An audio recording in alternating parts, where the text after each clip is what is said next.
Botad marketing યાર્ડમાં રવિવારના દિવસે મહાકિસાન સંચાયક થશે। ખેડૂતોએ નક્કી કર્યું છે કે આજથી એટલે કે શુક્રવારથી અમે અહીં બેઠા છીએ।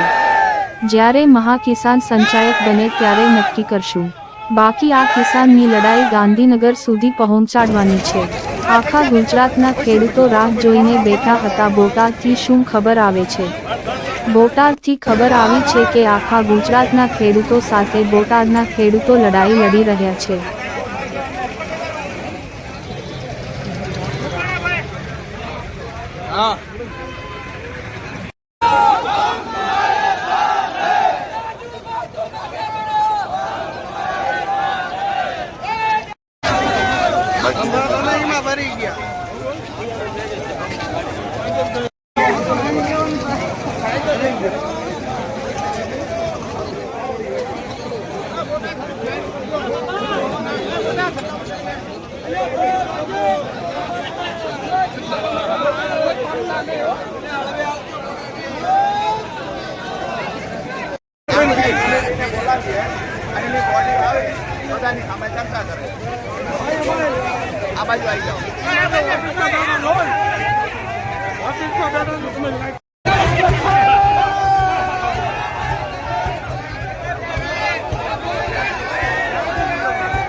ચાલુ છે કે બંધ છે? ચાલુ છે। મને સમાચાર મળ્યા છે કે માર્કેટિંગ યાર્ડના સત્તાધીશો મીટિંગ કરવાનું કહે છે અને વેપારીઓ હરરાજી મૂકીને જતા રહ્યા છે। તમે ચેક કરો કે હરરાજી થાય છે કે વેપારીઓ જતા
જ્યાં સુધી નિવેડો ન આવે ત્યાં સુધી અમે અહીંથી જવાના નથી, એ વાત નક્કી છે। એટલે આપણે ધક્કા મૂકી ના કરશો। કોઈ અવ્યવસ્થા ઊભી કરે, કોઈ કાકરી ચાળો કરે તો આપણે સંયમ રાખજો। આજે પરિણામ લઈને જવાનું છે, નક્કી છે। ધક્કા મૂકી ના કરશો। આપણે બધા અહીંયા જઈએ એમાં તમે શાંતિથી ઉભા રહ્યો। 5 જણા વાત કરશે। સહમત છો ને બધા?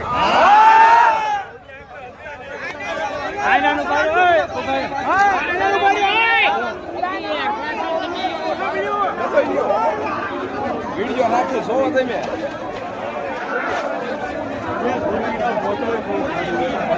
બધા જોતું કરશે।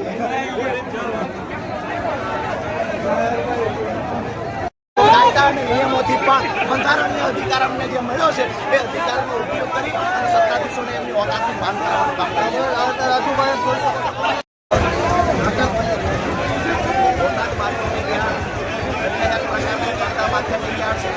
છેલ્લા 12 વર્ષથી અહીંયા ખેડૂતોને લૂંટવામાં આવી રહ્યા છે. વેપારી દલાલોને દુનિયાના સત્તાધીશોની સત્તાના નીચે ખેડૂતોને બેફામ લૂંટી રહ્યા છે. સરકાર નામની સિસ્ટમ બંધ કરાવવા માટે આજે અમે આવ્યા છીએ. બીજી અમારી જે મુખ્ય માંગણી છે કે અહીંયા એકવાર હરાજી થઈ ગયા પછી ખેડૂત પોતાનો કપાસ કોઈ અન્ય જગ્યાએ નાખવા નહીં જાય. ખેડૂતનો કપાસ અહીંયા રહી જાય.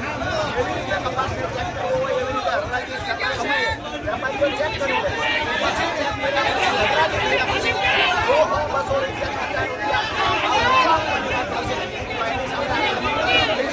આજે જ્યાં સુધી પરિણામ ન મળે ત્યાં સુધી આજની અમારી લડાઈ પડતા માર્કેટિંગ યાર્ડમાં અમારી ચાલુ રહેશે. આજે હજારોની સંખ્યામાં અહીંયા જગતના બાપ સંગઠિત બનીને આવ્યા છે. ખેડૂતોને જે પીડા છે સામે થઈ રહી છે.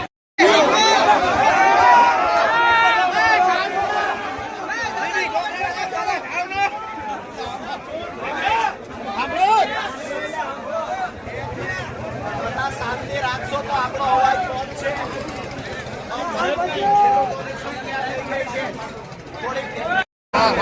ભાઈ દલાલ રાજુભાઈ છે એનું એવું કહેવું છે કે તમે આવ્યા તો વેપારી જતા રહ્યા.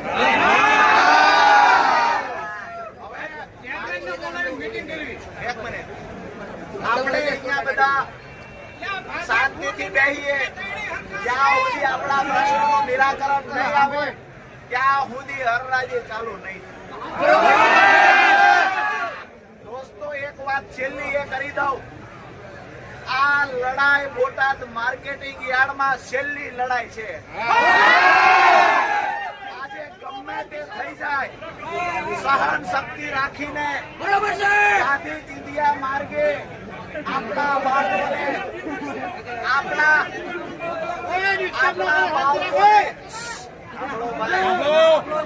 આપણા બાળકોને કડદાનો ભોગ ના બનવું પડે. આપણા બાળકોને આ બોટાદ યાર્ડમાં લૂંટાવવું ન પડે. એટલા માટે આજની લડાઈ આર પારની લડાઈ રહેશે. આપ સૌને વિનંતી છે, ઘરે ગમે એટલું કામ હોય આજે ભૂલી જજો કે ઘરે જવાનું છે. આજે મન બનાવી લેજો.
તમે ચેરમેન સાહેબ છો, આ સેક્રેટરી કોણ છે?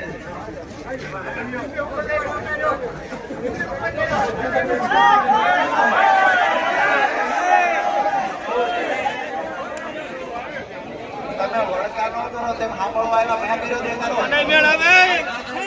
માગવું છે એટલે માટે કરે. શાંતિ રાખો, હું રજૂઆત કરું છું. દેખાડો તો ખેડૂતોનો આક્રોશ છે, એમાં કરે તમે વાત બગાડવા આવ્યા છો કે ખેડૂતોની વાત સાંભળવા આવ્યા છો? આપણી મુખ્ય માંગણી એ છે અમારી ખેડૂતોની કે ભાઈ અહીંયા ખેડૂત કપાસ લઈને આવે એ કપાસને જે રીતે ચેક કરવો હોય ઊંડો હાથ નાખીને સીસરો હાથ નાખીને આડો ઊભો જેમ હાથ સકડામાં નાખો ટ્રેક્ટરમાં નાખો ચેક કરવો હોય એમ અહીંયા ચેક કરી લેવાનો ત્યાર પછી હરરાજી જે થઈ જાય એ જ વખતે ચેક કરી લ્યો હરરાજી થઈ ગયા પછી કડદો છે લોકડું ઢેકડું છે આવું બિલકુલ નહીં ચાલે એક વાત એ છે બીજી વાત કે અહીંયા હરરાજી થઈ તમને ખેડૂત થી વાંધો છે તો પછી આ ખેડૂત નું ભલેલું લાવશો હું તમને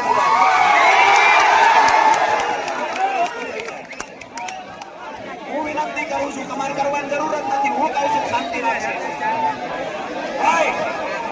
આબરૂ મારી મેં મૂકી છે તા ઉપર અહીંયા અપમાન એમનું થાય તો અપમાન મારું થાય છે કરીએ આપણા માટે ખેડૂતો માટે વ્યાજબી નથી દોસ્તો એટલે જે રજૂઆત છે એ રજૂઆત હું કરું છું તમે શાંતિથી સાંભળો અહીંયા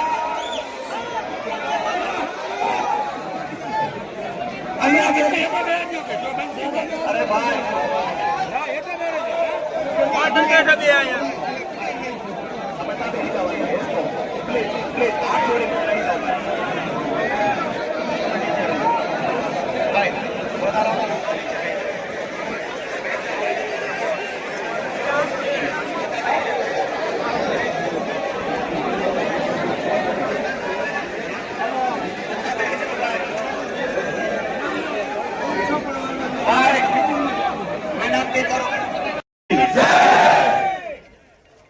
કર્જા બાબતે જે ખેડૂતોનો પ્રશ્ન છે તે પ્રશ્ન માટે મોટા જેથી સહમત છે કે કોઈ પણ પ્રકારનો જીનમાં ગયા પછી કર્જો થશે એ ચલાવી લેવામાં આવશે નહીં એની હું ખાતરી આપું છું સાથોસાથ જે અહીંયાથી વાત થઈ કે વાહનમાં જે માલ આવે એ ત્યાં ઉતારવા નહીં જાય તો એ બાબતે મેં એક મિટિંગ બોલાવી અને બધા જ વેપારીઓ જ્યુનિયર્સને બધાને બોલાવી અને સહમત કરી અને ખેડૂતોની દરબારમાં જે રીતે હિતમાં નિર્ણય આવે એ માટેના પ્રયત્ન કરશું આપણી પાસે અહીંયા બે પ્રકારની વ્યવસ્થા છે જે લોકો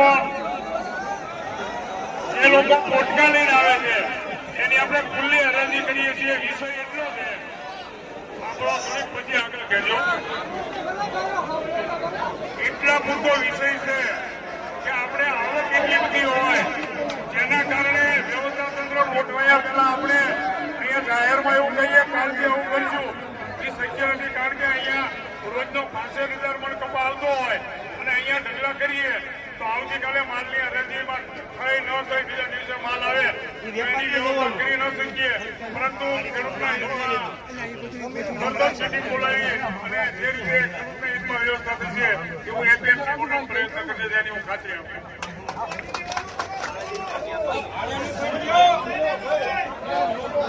જવાબદારી પૂરી થશે એમને અહીંયા ઢગલો કરાવવો હોય ખેડૂત ઢગલો કરી દેવા તૈયાર છે મારી વાતમાં સહમત છો ને તો અહીંયા ઢગલો કરી દઈશું તમારી પાસે વ્યવસ્થા ના હોય તો અહીંયા ચેક કરી લો પછી જીત પર જઈને કહેવામાં આવે હવે અમે કરતો નથી કરતા કપા પાછો ભરી લો ખેડૂત કપા પાછો નહીં ભરે તમારે અહીંયા જે રીતે ચેક કરવું હોય એ રીતે ચેક કરો ચેક કર્યા પછી એનો ભાવ આપો પણ ભાવ એકવાર નક્કી થયા પછી એક પણ પ્રકારનું ચીટિંગ નહીં આવે બરાબર છે આજે આ સકડો આવ્યો પાછો ભાઈ મનોહરભાઈ આ સકડો પાછો આવ્યો એમ કહેવામાં આવ્યું કે કરતો નહીં કરતા એટલે હવે તમારા ક્વોલિટીમાં ફેરફાર છે પાછો લઈ જાઓ હવે આની અંદર મૂળગ્યો 15 મણ કપા છે એમાં હું ક્વોલિટી ફેરફાર થાય એમ મળી ગયો જે બાજુથી હું હાથ નાખું આમો હાથ વાત એ છે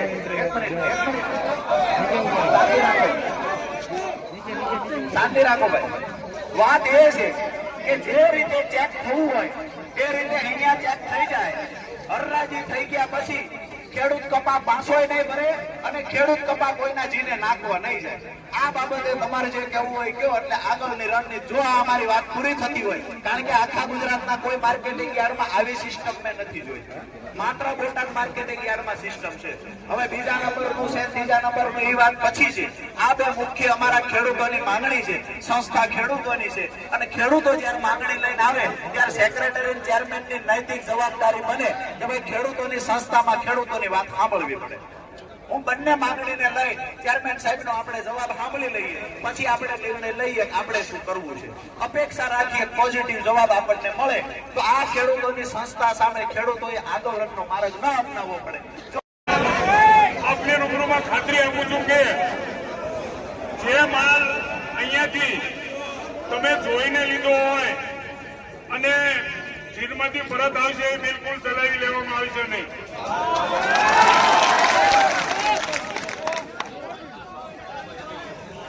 હવે પછી કોઈ વેપારી અહીંયાથી કમિશનર અને વેપારી માલની પસંદગી કર્યા પછી ચક્રો પાછો મોકલશે તો દિવસ 2 માં એનું લાયસન્સ રદ કરવામાં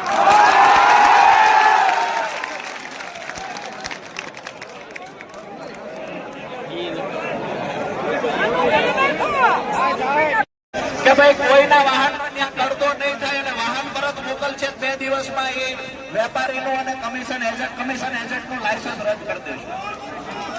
એટલે આપણે કોઈએ હરરાજી થયા પછી કોઈનો તપાસ નથી રાખવો, પાછો મોકલવા વિષય પૂરો થઈ જાય છે. બીજી માંગણી જે છે આપણી, 1 મિનિટ દોસ્તો, બીજી જે માંગણી છે કે ભાઈ અહીંયાથી તપાસ અમે લઈ નહીં જાવીએ, તો આને લઈને આજે બપોર પછી એ મીટિંગ બોલાવે છે.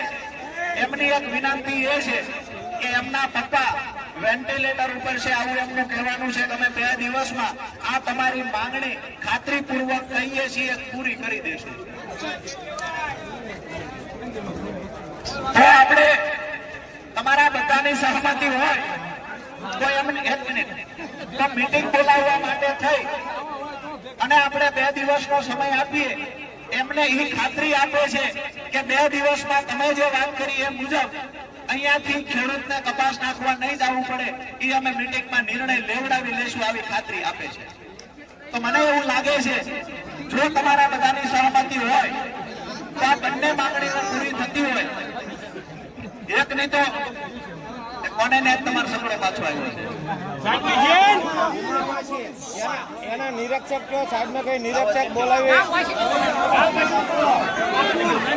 ભાઈનો સગડો પાછો આવ્યો છે. ચેરમેન ને કહીએ કે ઉમા પ્રેસ વાળાને પડતા એના પર જે કાર્યવાહી થતી હોય કરે. ખાસ કરીને આપણી વાત વેપારીઓ સાંભળતા હશે, એમને કહીએ છીએ કે તમારા પાપે આ સંસ્થા પર દાગ લાગે છે, મહેરબાની કરીને આ ગોરખ ધંધા બધા બંધ કરી દેજો. દલાલોને કહીએ છીએ કે તમે ખેડૂતની દલાલી કરો છો, મુંબઈની બજારમાં ઉભા રહી દલાલી નથી કરતા, શરમ કરો. શરમ કરો, દલાલીના નામ પર દાગ ના લગાવશો. હવે આપણે જાહેરમાં ચેરમેને કહ્યું છે કોઈનું વાહન પાછું નહીં આવે. હરરાજી થાય ત્યારે જે રીતે જોવું હોય એ રીતે જોઈ લે. તપાસ ફરજિયાત હરરાજી થાય પછી રાખવો પડશે વેપારીએ. હવે આપણી જે બીજી માંગણી છે એમાં 2 દિવસનો સમય માંગે છે કે 2 દિવસમાં ફાઇનલ ખાતરી આપીએ છીએ કે નિવેડો આવી જશે. જો તમારા બધાની સહમતિ હોય તો માનવતાની દ્રષ્ટિએ 2 દિવસનો સમય આપીએ, નહીતર તમે આકલ કરો ત્યારે મારી નવરાય. 2 દિવસનો સમય આપીએ છીએ. 2 હાથ ઊંચા કરીને કહેજો. બીજી એક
પડદાનો વિષય નથી, પડદો બેઠો પણ જે લોકો નાખવા દેવા માંગતા ઝડપથી પૂરા થવા માંગતા હોય એવા લોકોએ કમિશન એજન્ટમાં કપાસ લખાવો ત્યારે નોંધ કરાવવાની ગમે